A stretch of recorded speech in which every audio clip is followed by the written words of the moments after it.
नमस्कार, मैं हूं रमन पांडे। उत्तर प्रदेश की सबसे ज्वलंत डिबेट संग्राम में आपका स्वागत है। भारत जोड़ो यात्रा की शुरुआत कर दी है राहुल गांधी ने। सवाल ये उठता है कि क्या ये यात्रा सत्ता दिलाएगी? क्या यात्रा से सत्ता हासिल होगी? इस यात्रा के जरिए कांग्रेस को क्या हासिल होने वाला है? इसी मुद्दे पर तमाम खास मेहमान हमारे साथ जुड़ चुके हैं और कुछ और जुड़ने वाले हैं। हम इस बात की पड़ताल करेंगे कि आखिर इस यात्रा का मकसद क्या है। कांग्रेस के प्रवक्ता से जानने की कोशिश करेंगे और साथ ही साथ विपक्ष से भी ये जानने की कोशिश करेंगे कि आखिर ये यात्रा क्या टूटते हुए विपक्ष को बीजेपी के खिलाफ एक तरह से लामबंद करने की कोशिश है, एकजुट करने की कोशिश है। लेकिन इससे पहले आपको थोड़ा ब्रीफ कर दें इस यात्रा के बारे में। दरअसल ये भारत जोड़ो यात्रा है क्या?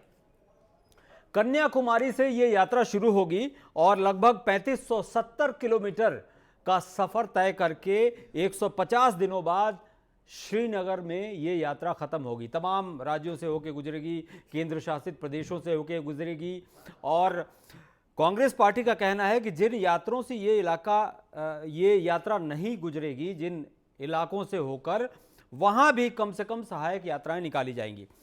सबसे बड़ी बात यह है कि इस यात्रा की टैगलाइन क्या है कांग्रेस की तरफ से कि मिले कदम जुड़े वतन।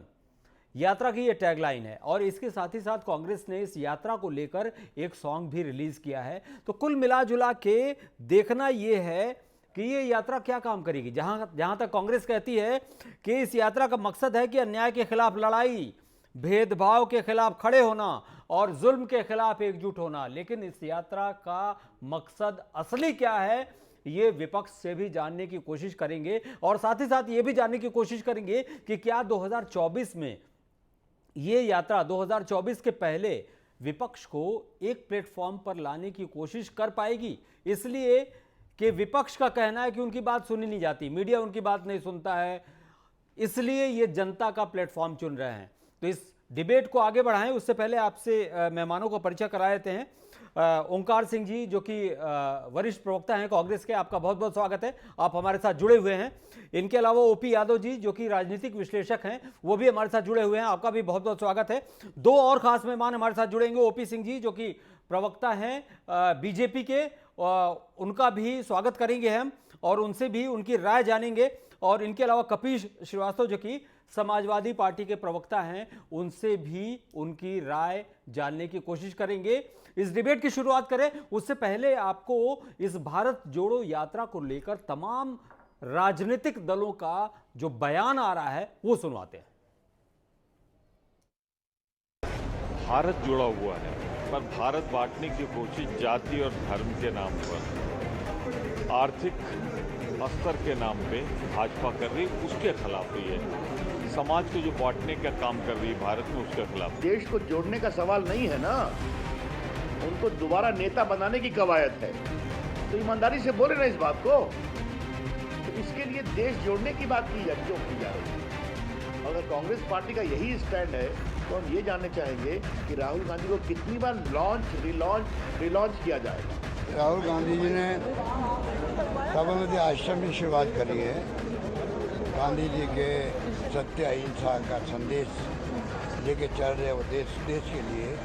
जो आज नफरत का, भय का माहौल है, घृणा का माहौल है, वो समाप्त कैसे हो। देश एक रहे, अखंड रहे, सभी जाति धर्म के लोग प्यार से मोहब्बत से रहे, ये उनका मकसद है।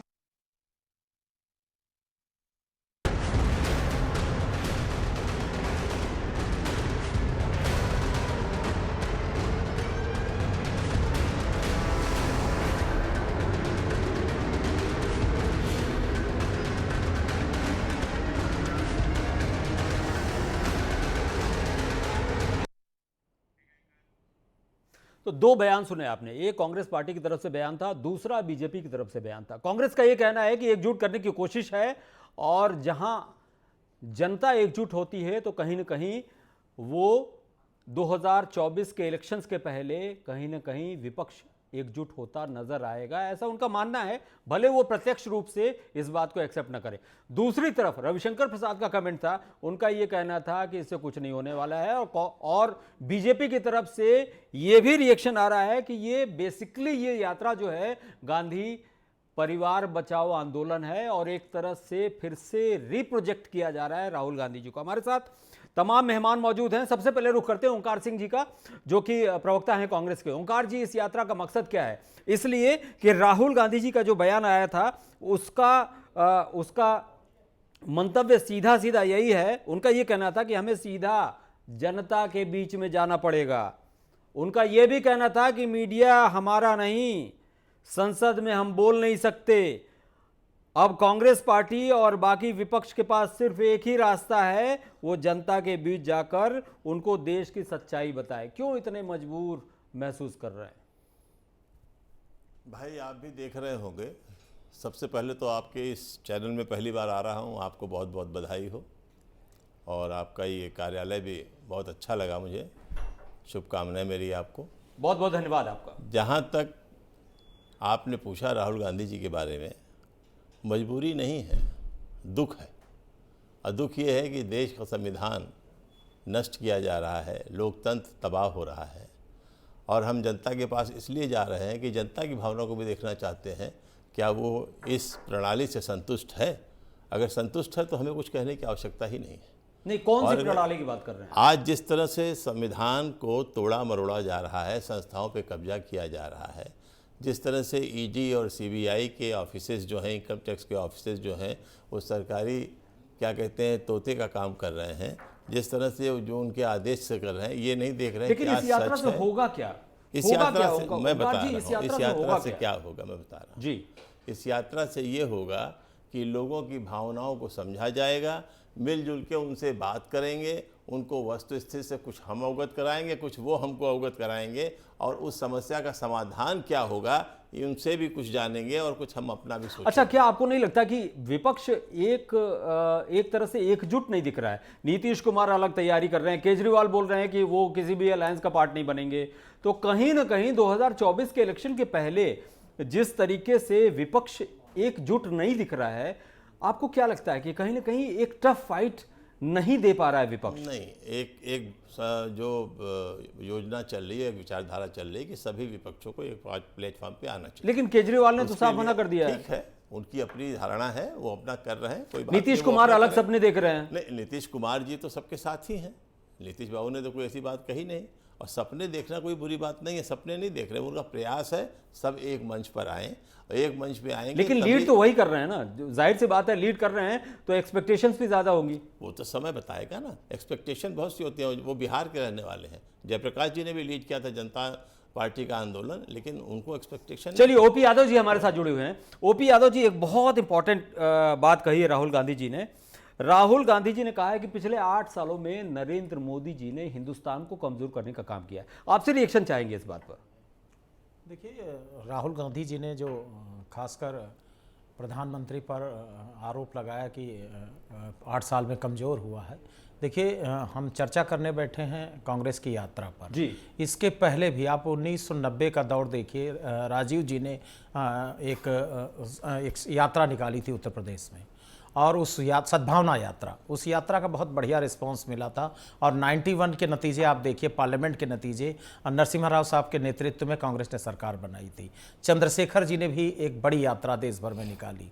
मैं जहां तक मानता हूं, कांग्रेस की और शायद राजनीतिक आंदोलन में एक बहुत बड़ी यात्रा है। मतलब आपको लगता है कि 150 दिन कुछ ना कुछ काम करेंगे 24 के पहले? देखिए, पहली बात, जमीन पर कोई भी सियासतदान या कोई भी विचारधारा या कोई भी राजनीतिक दल का व्यक्ति अगर जमीन पर काम करना चाहता तो उसको मौका मिलना चाहिए। पहले तो मैं व्यक्तिगत तौर पर यह मानता हूं जी। और इस यात्रा के राजनीतिक नेतार्थ क्या होंगे, सामाजिक नेतार्थ क्या होंगे, 2000 के नतीजों को कैसे ये यात्रा परिभाषित करेगी, ये बिल्कुल दूर की कौड़ी। अच्छा, एक बात और कही है राहुल गांधी जी ने कि हम नफरत को मिटाते हैं। कांग्रेस पार्टी जो है देश को जोड़ती है, इसका मतलब सीधे सीधे अपोजिशन पे आरोप है कि वो देश को तोड़ने का काम कर रहा है। देखिए, कांग्रेस के रणनीतिकारों का मानना है कि ये यात्रा सद्भावना ओरिएंटेड होगी। मैंने कहा ना कि इसके पहले 91 में राजीव जी की सद्भावना यात्रा ने नॉर्थ देखिए 91 की इक्वेशंस और 2022 की इक्वेशंस में जमीन आसमान का अंतर है। आप चूंकि राजनीतिक विश्लेषक हैं, इसलिए आप इसको अच्छी तरीके से डिफाइन कर सकते हैं।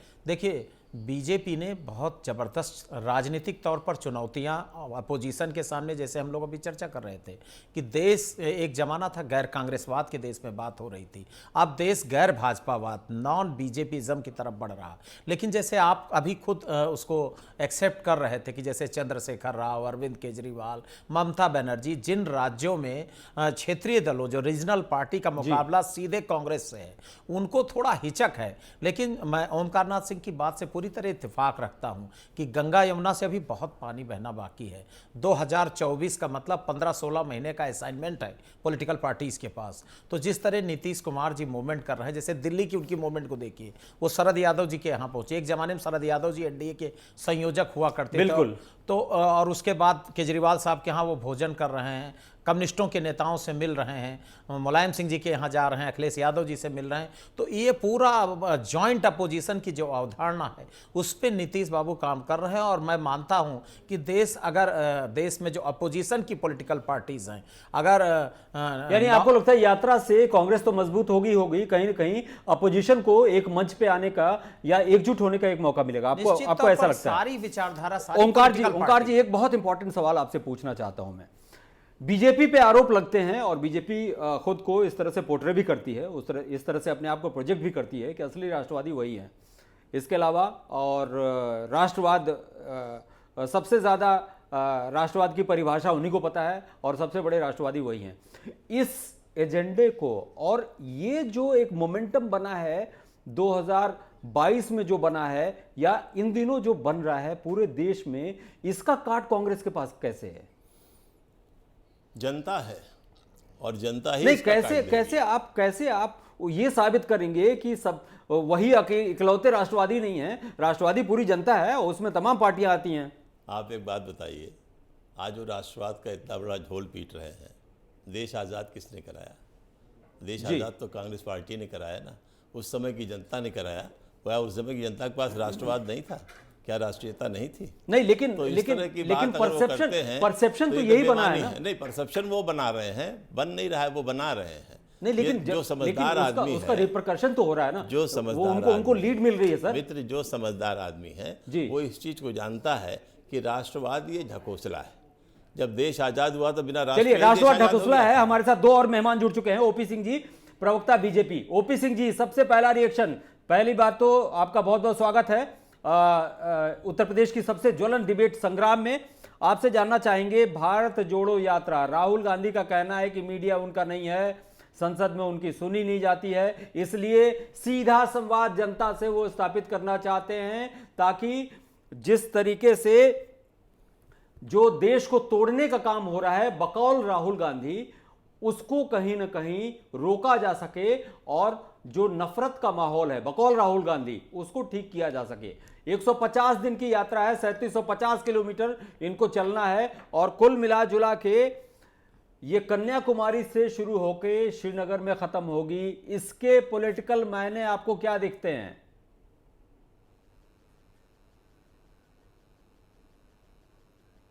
रमन जी, इस देश में लोकतंत्र के मजबूत होने के लिए विपक्ष का भी मजबूत होना बहुत जरूरी है।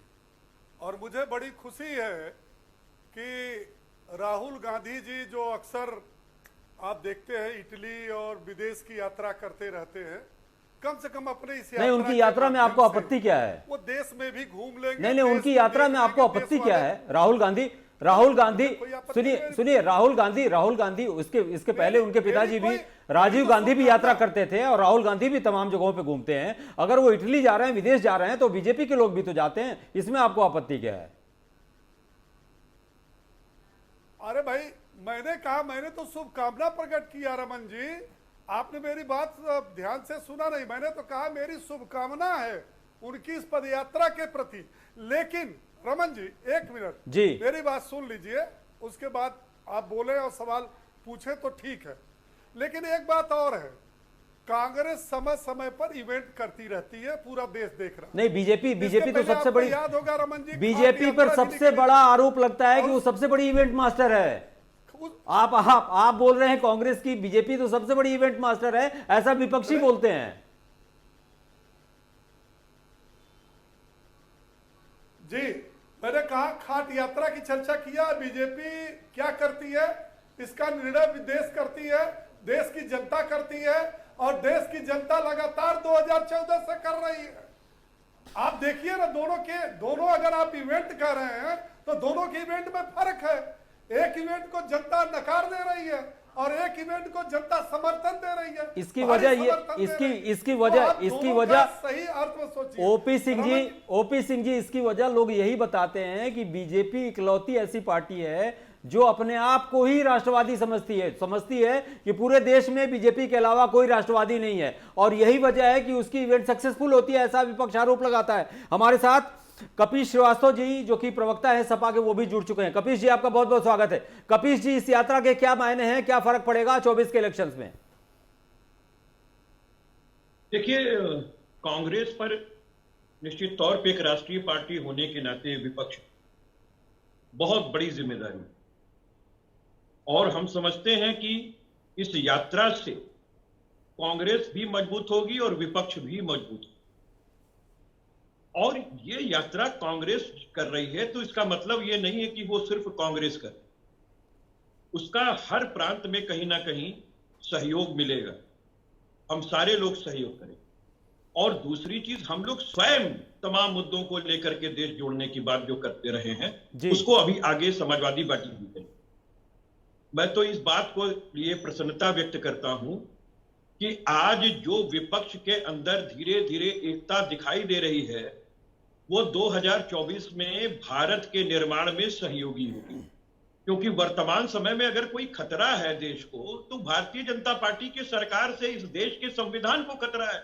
अच्छा, मुझे संवैधानिक संस्थाओं को खतरा है। अच्छा, मुझे एक बात बताइए कपीश जी एक बात बताइए। बिल्कुल आपकी बात दुरुस्त है, और ओंकार जी ने भी कहा कि कहीं ना कहीं इस यात्रा से विपक्ष मजबूत होगा और उसके अलायंसेस जो कि संभावित अलायंसेस हैं वो 2024 के लिए एक इफेक्टिव रोल प्ले कर सकते हैं।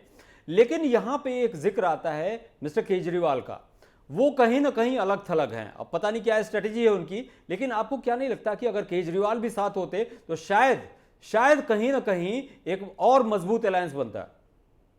नहीं, केजरीवाल साहब भी साथ आएंगे। आपने कल नीतीश कुमार जी से मुलाकात उनकी हुई है। नहीं, लेकिन उन्होंने साफ मना कर दिया कि हम किसी अलायंस में नहीं जाएंगे। अरे वो अभी कह रहे हैं ना, अभी तो बहुत वक्त है। और ये बताइए, गुजरात के अंदर चुनाव आसन्न है जी, और आम आदमी पार्टी भी वहां प्रमुख रूप से लड़ रही है। अब वो कांग्रेस के साथ ये कैसे कह सकती कि हमारे इलेक्शंस हो जाने में 2024 का सिनेरियो कुछ और होगा, बहुत सी चीजें हैं, और हम समझते हैं आम आदमी पार्टी भी अपनी शक्ति का आकलन करेगी। अरविंद केजरीवाल जी एक पढ़े लिखे सक्षम व्यक्ति हैं, एक अधिकारी के पद से पर रहे हैं, और अच्छी तरीके से उन्होंने, हम समझते हैं कि दिल्ली चलाने की कोशिश की है। यद्यपि कोई भी आदमी पूरी तरह से परिपूर्ण नहीं होता, ना कोई सरकार होती है जी, तमाम कमियां होती हैं, लेकिन बावजूद उसके मैं आपको ये कह रहा हूं कि जितना इस देश को खतरा भारतीय जनता पार्टी से उतना किसी भी पार्टी ओपी सिंह साहब एक सवाल आपसे। बीजेपी की तरफ से एक रिएक्शन आया है कि ये दरअसल भारत जोड़ो यात्रा नहीं है, ये गांधी परिवार बचाओ आंदोलन है। एक रिएक्शन आपसे।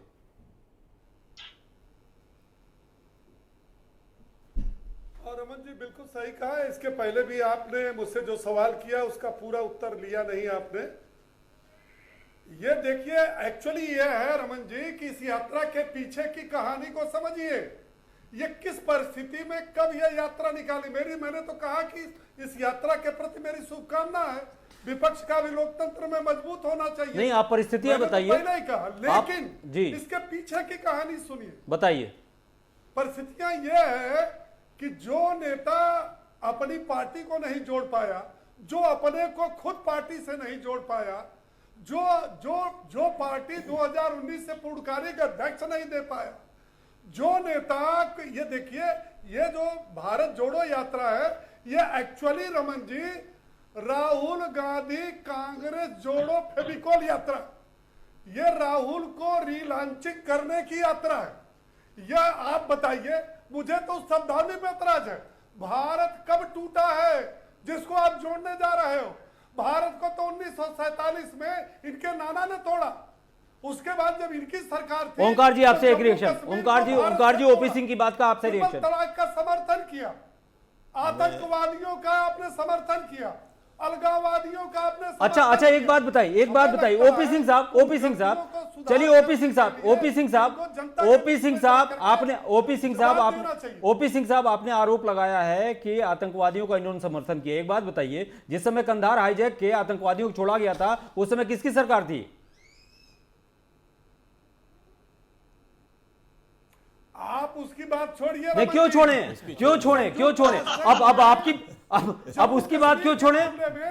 पाकिस्तान, सुनिए सुनिए सुनिए सुनिए सुनिए, बताइए। पाकिस्तान ने जो संयुक्त राष्ट्र संघ में ऑब्जेक्शन किया, उसमें उन्होंने कहा कि जम्मू कश्मीर में भारतीय जनता पार्टी की सरकार मानवाधिकार का उल्लंघन कर रही है, वहां लोगों को प्रताड़ित करी।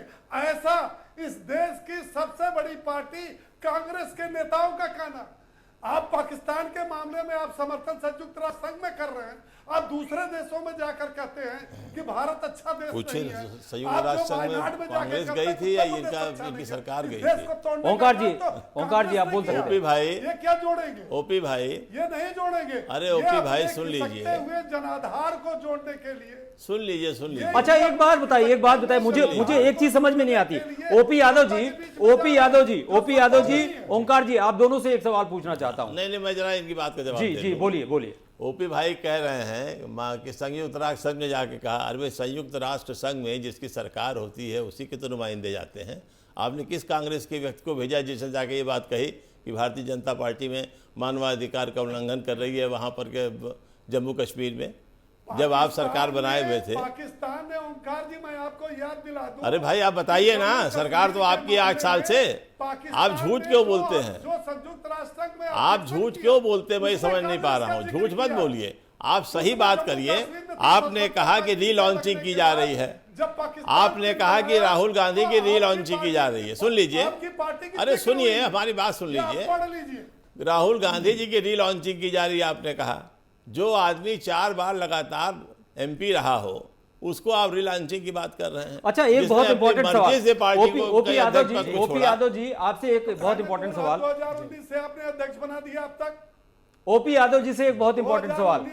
बीजेपी बोलती है जो भी अध्यक्ष बनाया वो सही अध्यक्ष बनाया हुआ है। ये हमारी पार्टी का अंदरूनी मामला है। आप क्यों परेशान है भाई? अच्छा एक बात बताइए, पूर्णकालिक अध्यक्ष नहीं है। आपसे क्या मतलब? हमारे यहाँ पूर्णकालिक अध्यक्ष हो या अर्धकालिक अध्यक्ष हो? आपको क्या आप क्या कभी अध्यक्ष का चुनाव हुआ? प्रॉब्लम क्या है? आप क्या कभी अध्यक्ष का चुनाव हुआ? ओपी सिंह साहब, आपके यहाँ कोई अध्यक्ष का चुनाव होगा जरा हमको बताइए। इससे आपको क्या प्रॉब्लम है? ये तो नड्डा साहब को चुनाव हुआ, कब उन्होंने पर्चा भरा, कौन उनके मुकाबले में लड़ने आया? कौन सा अध्यक्ष राज्य के लड़ने आया बताइए आप? ओपी हम सिंह बात करते हैं आप लोग। ये तो अंदरूनी मामला है ना। अब एक बात बताइए, शुभकामना के बाद ये सब सवाल करने की क्या जरूरत है? शुभकामना है तो शुभकामना दीजिए, शुभकामना दीजिए। तो परेशान क्यों हो रहे हैं? चलिए ओपी यादव जी से एक रिएक्शन। ओपी यादव जी मैं समझ नहीं पा रहा हूं, क्यों चिल्ला रहे हैं? आराम से कांग्रेस का कहना है कि कांग्रेस पार्टी का कार्यकर्ता ही देश को बचा सकता है और बीजेपी नफरत फैला रही है। बीजेपी का कहना है कि ये नफरत फैला रहे हैं, ये आतंकवादियों को सपोर्ट करते हैं। समझ में नहीं आता कि देश में नफरत कौन फैला रहा है और कौन जोड़ने की कोशिश कर रहा है। देखिए, राजनीति, आरोप प्रत्यारोप ये तो दूसरी चीज़ है, लेकिन जो भारत जोड़ो यात्रा है कांग्रेस पार्टी की, निश्चित तौर पर कांग्रेस पार्टी की अंदरूनी हालात का भी विश्लेषण जरूरी है।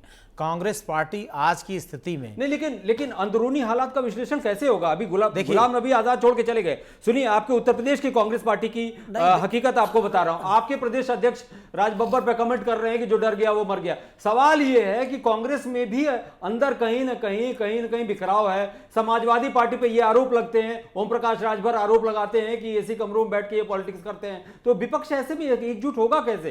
देखिए, आना जाना ये तो सियासत की एक प्रक्रिया है। जितिन प्रसाद साहब चले गए और प्रदेश अध्यक्ष नहीं है, लेकिन यात्रा कहीं ना कहीं राजनीतिक और सामाजिक आयाम को लेकर के कांग्रेस पार्टी कर रही, जहां तक मैं मानता हूं। इसका विश्लेषण अगर ईमानदारी से किया जाए, गुलाम नबी साहब पार्टी छोड़कर चले गए तो अभी जम्मू कश्मीर के चुनाव होने हैं, और जम्मू कश्मीर में उनकी पार्टी का क्या रोल, जैसे अभी समाजवादी पार्टी के प्रवक्ता बात कह रहे थे अपनी कि गुजरात में अभी चुनाव है, हिमाचल में चुनाव है, राहुल जी और इसके बाद राहुल जी का ये भी कहना है कि विपक्ष के पास इस यात्रा के अलावा कोई रास्ता नहीं था। इसमें भी आपका कमेंट चाहेंगे? देखिए, कांग्रेस पार्टी एक तरह से जन सरोकार, जन अभिलाषा, जो जनता के मुद्दों पर बहुत सालों से मीडिया में भी और कांग्रेस पार्टी के इनर सर्किल में ये बात बड़ी तेजी से चल रही थी कि उस तरह की मूवमेंट कांग्रेस पार्टी में नहीं हो रही। अब इस पार्टी के राजनीतिक और सामाजिक नेतार्थ क्या होंगे इस यात्रा के? इसमें सिविल सोसाइटी के लोग हैं, और वो सिविल सोसाइटी के लोग हैं, लेकिन कई सालों पहले मनमोहन सिंह सरकार के खिलाफ वो लोग आंदोलन कर रहे थे। इसका मतलब, इसका प्रतिशत, इसको रिस्पांस जो मिल रहा है, जिम्मेदार लोगों का भी, देश के एक जिम्मेदार तबके का भी रिस्पांस मिल रहा है। अब राहुल गांधी सियासती तौर पर कितना सेंसिटिव है, कांग्रेस पार्टी कितना सेंसिटिव है, और रही बात अपोजिशन की, अभी मध्य प्रदेश, छत्तीसगढ़, राजस्थान के नतीजे आने हैं। 2000 अगले साल वहां चुनाव है, हिमाचल और गुजरात में चुनाव हो रहे हैं। आम आदमी पार्टी की भूमिका को लेकर के मीडिया के गलियारों में चर्चा है कि हिमाचल में उसकी क्या भूमिका होगी, गुजरात में क्या भूमिका होगी। बिल्कुल, आप देखिए कि कई विधायक, गुजरात आदिवासी पार्टी के विधायक खुद आम आदमी पार्टी, गुजरात को लेकर बहुत हार्दिक पटेल ने कांग्रेस पार्टी छोड़ी है। तो आम आदमी पार्टी के नतीजे क्या होंगे, और इसके बाद जो अपनी उनकी इंटरनल प्रोसेस है। ओंकार जी, आप कुछ कहना चाहते हैं? देखिए, इस यात्रा का मेन मकसद है हमारा भारत। भाजपा ने इसको मेरा भारत बना दिया है, हमारा भारत। एक गीत है, मिले सुर मेरा तुम्हारा तो सुर बने हमारा।